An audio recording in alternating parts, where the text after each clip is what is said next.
दोस्तों, बाज़ लोग ये कहते हैं कि दूसरी शादी सिर्फ एक जायज़ काम है और इस जायज़ काम को करके अहले इल्म और नेक लोग कौम की तरफ से ऐश परस्ती और शहवत परस्ती के तानों का शिकार हो जाते हैं, जिससे वो बदनाम हो जाते हैं और बदनामी से बचना फ़र्ज़ है और दीनदार लोग पहले से ही बहुत बदनाम हैं।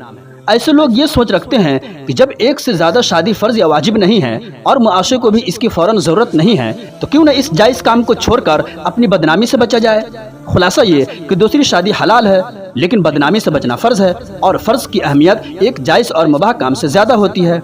मगर शरीयत हमें ये समझाती है कि अगर अपनी ज़ात, कौम या मुआशरे को किसी हलाल अमल की फ़ौरन ज़रूरत ना भी हो, तब भी जिस अमल को अल्लाह ताला ने वाज़ेह तौर पर हलाल करार दिया है, उसे छोड़ करके सिर्फ खुद को बदनामी से बचाना इतना अहम नहीं, बल्कि इससे भी ज़्यादा अहम यह है कि उस हलाल अमल को इख्तियार करके मुआशरे के बिगड़े हुए मिजाज की इस्लाह की जाए। वो बिगड़ा हुआ मिजाज क्या है?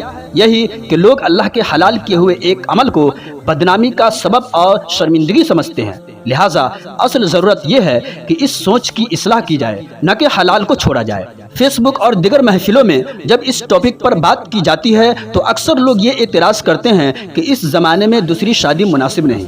ऐसे लोगों से गुजारिश है कि ज़रा गौर कीजिए, पूरी दुनिया इस हकीकत को मानती है कि औरतों की पैदाइश मर्दों से ज़्यादा है। चीन में औरतों की तादाद कम इसलिए है कि वहाँ लड़की को पैदा होने से पहले ही कत्ल कर दिया जाता है। आज तक वहाँ करोड़ों लड़कियों को मौत के घाट उतारा जा चुका है। दूसरी बात ये कि मेडिकल रिसर्च के मुताबिक नए पैदा होने वाले लड़कों में बीमारियों के खिलाफ बीमारी से लड़ने की ताकत कम होती है, इसीलिए लड़कों की एक बड़ी तादाद बचपन में ही इंतकाल कर जाती है। जो लड़के बड़े हो जाते हैं उनमें भी बहुत से लोग हादसात का शिकार हो जाते हैं, क्योंकि औरतें आमतौर पर ज्यादातर घर में होती हैं। चुनांचे आप रोज सुनते होंगे कि गाड़ी के एक्सीडेंट में इतने नौजवान हलाक, बस के टक्कर से मोटरसाइकिल सवार नौजवान हलाक, डाकुओं की फायरिंग से 2 जवान हलाक, यूनिवर्सिटी में 2 तलबा तंजीमों में लड़ाई से 12 तलबा हलाक, भरी बस में बम धमाके से दर्जनों अफराद हलाक, करंट लगने से मजदूर हलाक, कान या फैक्ट्री में आग लगने से कई मजदूर अफराद हलाक, वगैरह वगैरह।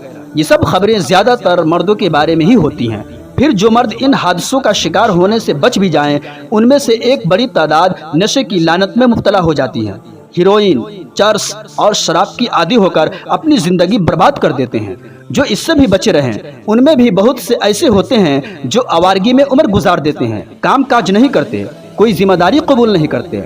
फिर बाकी जो बच जाते हैं उनमें भी अक्सर लोगों को उम्मत की बेटियों की कोई फिक्र नहीं होती, नहीं मुआशरे की फिक्र होती है कि इसे ज़िना से कैसे पाक किया जाए। अब सोचने का मकाम यह है कि कितने ही मर्द हादसात में मर गए, कितने नशे में डूब गए, कितने आवारा निकले।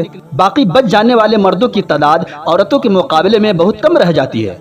ऐसे में अगर यही कम तादाद वाले मर्द भी दूसरी शादी पर इतराज़ात करने लग जाएं और अपनी जिम्मेदारी न संभालें, तो फिर सोचे ज़िना कैसे ख़त्म होगा, निकाह कैसे सस्ता होगा, मुआशरे की पाकीज़गी कैसे कायम रहेगी।